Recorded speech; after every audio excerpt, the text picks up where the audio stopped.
నమస్తే, welcome to our channel. నేను సౌజన్య. జగన్మోహన్ రెడ్డి సర్కారుపై మిడిల్ క్లాస్ పీపుల్ తిరుగుబాటు చేశారు. ఎలా అయితే తెలంగాణలో ఓటర్లు వాళ్ళ తీర్పుని చెప్పడం జరిగిందో ఇంతకుముందు 2023 నవంబర్లో జరిగినటువంటి ఎన్నికల్లో, ఇప్పుడు 2024 ఎన్నికల్లో ఆంధ్రప్రదేశ్ ప్రజలు కూడా ముఖ్యంగా మిడిల్ క్లాస్ పీపుల్ ఇదే చేశారు, ఇదే పని చేశారని చెప్పేసి అంటూ ఉన్నారు. మరి అంశానికి సంబంధించి వారి విశ్లేషణని మనతో పంచుకోవడానికి ఈరోజు మనతో పాటు ఉన్నారు టీడీపీ స్పోక్స్ పర్సన్ సూర్యదేవర్లత గారు ఉన్నారు. వారితో మాట్లాడదాం. నమస్తే అండి. నమస్తే. అంటే ఆంధ్రప్రదేశ్లో మిడిల్ క్లాస్ పీపుల్ ఎవరైతే ఉన్నారో వాళ్ళందరూ కూడా వాళ్ళ తిరుగుబాటుని ఓటు రూపంలో చెప్పడం జరిగింది అని చెప్పేసి అని అంటూ ఉన్నారు. జగన్మోహన్ రెడ్డి నిరంకుశత్వ పాలన ఏదైతే ఉందో దానికి సంబంధించి ఓటు రూపేణా వాళ్ళ తీర్పుని వాళ్ళు చెప్పారు అని అంటూ ఉన్నారు. ఇది ఎంతవరకు వాస్తవం? అసలు ఏం జరిగింది? ఇప్పుడు ఎటొచ్చి దెబ్బ తగిలినా తగిలేది మిడిల్ క్లాస్ వాడికి. ఎందుకంటే వాళ్ళకి మనం చూసాం, అంటే పప్పు ఉప్పుల దగ్గర నుంచి రేట్లు పెరిగిపోవటమే కానివ్వండి, ఇంటి అద్దెలు కట్టుకోవాలన్నా గ్యాసు, పెట్రోలు, ఇలా ఏది తీసుకున్నా కూడా పెరిగిపోయిన రేట్లు కానివ్వండి, ఇవన్నీ చూస్తుంటే ఖచ్చితంగా మిడిల్ క్లాస్ వాళ్ళకి ఒక జీతం తీసుకుంటాడు. ఒక చోటు నుంచి జీతం వచ్చినప్పుడు వాళ్ళకి ట్యాక్స్లు ఎంతో అంత కట్ అవుతాయి. వాళ్ళు ట్యాక్స్లు కట్టిన వాళ్ళు అవుతున్నారు. ఎట్లాంటి గవర్నమెంట్ నుంచి వచ్చే బెనిఫిట్స్ వాళ్ళకి రావు. సో ఇక్కడ మిడిల్ క్లాస్ అంటే ట్యాక్స్లు కట్టిన వాళ్ళ పరిస్థితి బాగానే ఉంటుంది. వాళ్ళకి ప్రభుత్వం నుంచి అందాల్సినవన్నీ కూడా అందుతానే ఉంటాయి. కానీ ఇక్కడ ట్యాక్స్లు కట్టేవాడి పరిస్థితి ఏంటి? సో వాళ్ళకి అద్దెల్లో కూడా ఇంతంత అద్దెలు కట్టుకుంటున్నారు. సో వాళ్ళకి పక్కా ఇండ్లు ఇస్తారు ట్యాక్స్ కట్టిన వాళ్ళకి. సో వీళ్ళు కట్టే వాళ్ళకి పక్కా ఇండ్లు కథ దేవుడు ఎరుగు, అద్దెలు కట్టుకోలేక చచ్చిపోతుంటారు. సో అద్దెలు సగం జీతం వాళ్ళకి అద్దెలకు పోతుంటుంది. ఇలా వాళ్ళు పడే బాధ, మిడిల్ క్లాస్ లైఫ్లో ఉన్నంత బాధలు ఇంకా వేరే దీనిలో అసలు ఎవరు అర్థం చేసుకోలేకపోతున్నట్టే అనిపిస్తుంది. ఖచ్చితంగా ఇక్కడైతే ఒక మార్పు అనేది ఏ గవర్నమెంట్ వచ్చినా కూడా మిడిల్ క్లాస్ గురించి కూడా ఆలోచించాల్సిన అవసరం ఉంది. ఎందుకంటే మొన్న మోదీ గారు కూడా చెప్తున్నారు మిడిల్ క్లాస్ గురించి ఆలోచించాలి, సో వాళ్ళ గురించి ఆలోచిస్తాను అని కూడా ఒక మాట అనటం కూడా జరిగింది. వాళ్ళ గురించి కూడా వాళ్ళకు కూడా అందే బెనిఫిట్స్ చూడాలనే ఆలోచన కూడా ఉంది. వీటన్నిటి మధ్యలో కూడా చూస్తే మనకు ఒకటే అనిపిస్తుంది, ఎవరు కూడా సంతోషంగా లేరు జగన్మోహన్ రెడ్డి అధికారంలోకి వచ్చినాక. సో అక్కడ జరిగే అరాచకాలతో కలిపితే ఎడ్యుకేషన్ పరంగా చూసుకుంటే డబ్బులు ఖర్చు పెట్టాలి. అక్కడ ఇప్పుడు ఏదైనా ఒక ఆటోనో రిక్షానో తీసుకున్న, ఒక కారు ట్యాక్సీ తీసుకుంటే వాళ్ళు వాహనదారులు అయిపోయారు. సో వాహనం నడుపుతారు కాబట్టి వాళ్ళకి కార్డు రాదు, వైట్ కార్డు రాదు. వాళ్ళు 4 వీలర్ ఉండే వాళ్ళు అవుతారు, 3 వీలర్ ఉన్న వాళ్ళు అవుతారు. కాబట్టి వాళ్ళకి కార్డు బెనిఫిట్స్ రావని అంటారు. నా 4 వీలర్ అంటే ఇప్పుడు ట్యాక్సీ నడుపుకునే వాడికి ఆ జీవన ఆధారమే అదే అన్నప్పుడు, సో దానిలో సంపాదిస్తున్నాడు కదా, కారు ఉంది కదా, ఆయనకి 4 వీలర్ ఉంది కదా. సో 4 వీలర్ ఉన్న వాడికి ఎలా మనము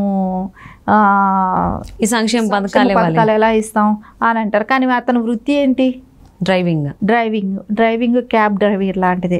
సో ఇలాగా ఎవరికి కూడా అంటే వాళ్ళ నెలకి సంపాదించే ఇన్కంలో కూడా ఇప్పుడు ఎంత చిన్న ఉద్యోగం చేసినా కూడా 30,000 రూపాయల ఉద్యోగానికి కూడా దీనిలో చూసినా ట్యాక్స్లు పడతారు, తీస్తారు. కానీ వాళ్ళకి ఆ 30,000 సరిపోతుందా?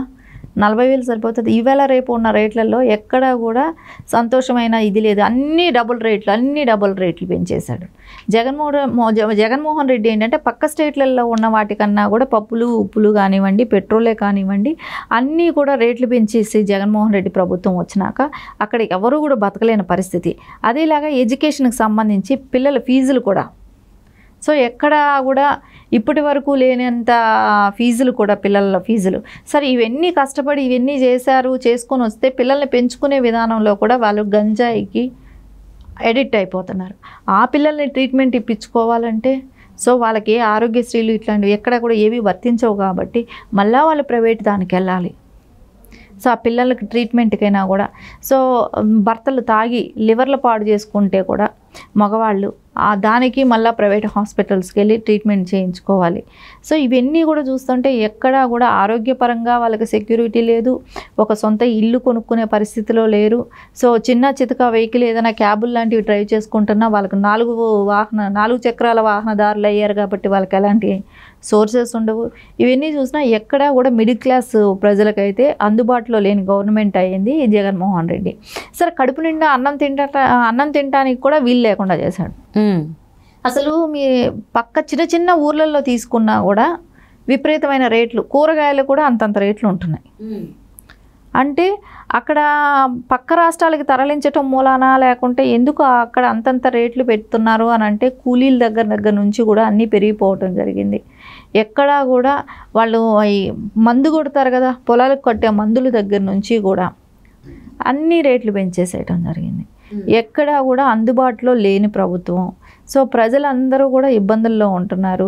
సరే బియ్యం కొనుక్కోవటానికి అందరికీ రేషన్ బియ్యాలు రావు. సో అందరికీ సన్నబియ్యాలు రావు కాబట్టి సన్నబియ్యం ఇచ్చే కదా దేవుడు ఎరుగు, సన్నబియ్యం ఎవరికీ రావట్లేదు. సరే రేషన్ బియ్యం తీసుకునే ఇది కూడా వైట్ కార్డు కూడా అందరికీ ఉండదు కాబట్టి వాళ్ళు బయట కొనుక్కొని తినాలి అని అంటే 70-80 రూపాయలు కిలో బియ్యం. సో నా రోజుకి 70-80 రూపాయలు కిలో బియ్యం, నలుగురు ఉన్న వాళ్ళు కిలో బియ్యం వాడతారు కాబట్టి ఖచ్చితంగా ఎంత అవుతుంది? వాళ్ళు బియ్యానికే ఖర్చు పెడతారా? పప్పులు ఉప్పులకు పౌష్టికమైన ఆహారం తీసుకోవటానికి కూడా కష్టతరమైంది ఈ రోజుల్లో అక్కడ ఆంధ్రప్రదేశ్లో. సో వీటికన్నిటికీ చెక్ పెట్టాలంటే ధరలు ఒకటి నియంత్రణకు రావాలి. సో పెట్రోల్ ఒకటి తగ్గాలి. ఎందుకంటే పక్క రాష్ట్రంలో కర్ణాటక తీసుకున్నా, తమిళనాడు తీసుకున్నా, ఆంధ్రప్రదేశ్ తీసుకున్నా వీటికన్నిటికీ మధ్యలో ఉంది కాబట్టి మీకు ఇప్పుడు చెప్తే ఒకటి ఆశ్చర్యం, పక్క స్టేట్ల నుంచి లిక్కర్ కూడా తీసుకెళ్తున్నారు. అంటే అక్కడ ఉన్న మద్యం డూప్లికేట్ కాబట్టి అక్కడ మద్యం తాగితే వాళ్ళ హెల్త్లు పాడవుతాయి అనే దానికే కానివ్వండి, పక్క స్టేట్లకి నుంచి వాళ్ళు వెహికల్స్ ఇటు వస్తుంటే బార్డర్లో ఉన్న చోట మందే కానివ్వండి, వెహికల్స్కి పెట్రోలే కానివ్వండి, సో సరుకులే కానివ్వండి అన్నీ పక్క రాష్ట్రాల్లో తీసుకొని వాళ్ళు అక్కడ గడుపుకుంటున్నారు అని అంటే ఆ రాష్ట్రంలో వాళ్ళు ఎంత అధ్వాన స్థితిలో ఉన్నారనేది మనకి ఇక్కడ అర్థమవుతుంది. సార్ జగన్మోహన్ రెడ్డి వస్తే కొంతమంది జోకులు కూడా వేయటం, అమ్మో అతను వస్తే మేము సూసైడ్ చేసుకొని చచ్చిపోవాలి. ఈవెన్ కరెంటు బిల్లుల అంశాన్ని చూసుకుంటే అది కూడా కరెంటు బిల్లులు 9 సార్లు పెంచాడు కదా, మరి 9 సార్లు పెంచడం జరిగింది. ఏ గవర్నమెంట్ కూడా ఎప్పుడూ కూడా చంద్రబాబు నాయుడు గారు ఉన్న 5 సంవత్సరాలు ఆయన హయాంలో ఎక్కడా కూడా 5 సంవత్సరాల్లో ఒక్కసారి కూడా పెంచలేదు. జగన్మోహన్ రెడ్డి వచ్చిన ఈ 5 సంవత్సరాల్లో 9 సార్లు పెంచడం జరిగింది. అంటే ఎంత పెంచాడు? వీటికి అన్నిటి మూలాన మూల్యం చెల్లించాల్సింది ఎవరైంది? ప్రజలు. జగన్మోహన్ రెడ్డికి అధికారం చేతిలో ఇచ్చి ప్రజలు ఇబ్బందులు పాలవటమే కానివ్వండి, ట్యాక్సులు కడుతూ ప్రజలు కట్టే ట్యాక్సులను కూడా ఆయన దోచుకుంటూ ప్రజల్ని ఇబ్బందులు పెడుతూ ప్రజల సొమ్ముల్ని పాపం వాళ్ళ రక్త మాంసాలని పీల్చుకు తిన్నాడు ఇప్పటి వరకు కూడా. సో వాళ్ళు అంటున్నారు కదా ఈసారి కానీ గవర్నమెంట్ వస్తే ఆంధ్రప్రదేశ్లో ఉండాల్సిన పని లేదు, సో ఇక్కడ నుంచి మేము ఎటైనా వెళ్ళిపోవాలి, సో ఎందుకంటే 3 పూట్ల తిండి కూడా తినలేని పరిస్థితిలో ఉంటామేమో అని భయపడుతున్నారు. అంటే ఇవన్నీ బాధలు భరించలేకనే ఒకవైపు కరెంటు బిల్లులు పెరిగిపోయి, నిత్యావసరాల వస్తువులు పెరిగిపోయి, అండ్ మీరు అన్నట్టు పెట్రోల్ ధరలు కూడా బాగా పెరిగిపోయి, సో వీటన్నిటి వల్ల మిడిల్ క్లాస్ పీపుల్ ఎవరైతే ఉన్నారో ముఖ్యంగా వాళ్ళే ఎక్కువ ఇబ్బంది పడుతూ ఉన్నారు జగన్మోహన్ రెడ్డి ప్రభుత్వం వల్ల అని చెప్పి అంటూ ఉన్నారు. సో మరి వాళ్ళ తిరుగుబాటుని ఓటు రూపంలో చెప్పారు అంటున్నారు. మరి చూద్దామండి ఏం జరగబోతుంది ఏంటి అని రిజల్ట్స్ డే రోజున. థ్యాంక్ యూ సో మచ్ లత గారు. Thank you Soujanya.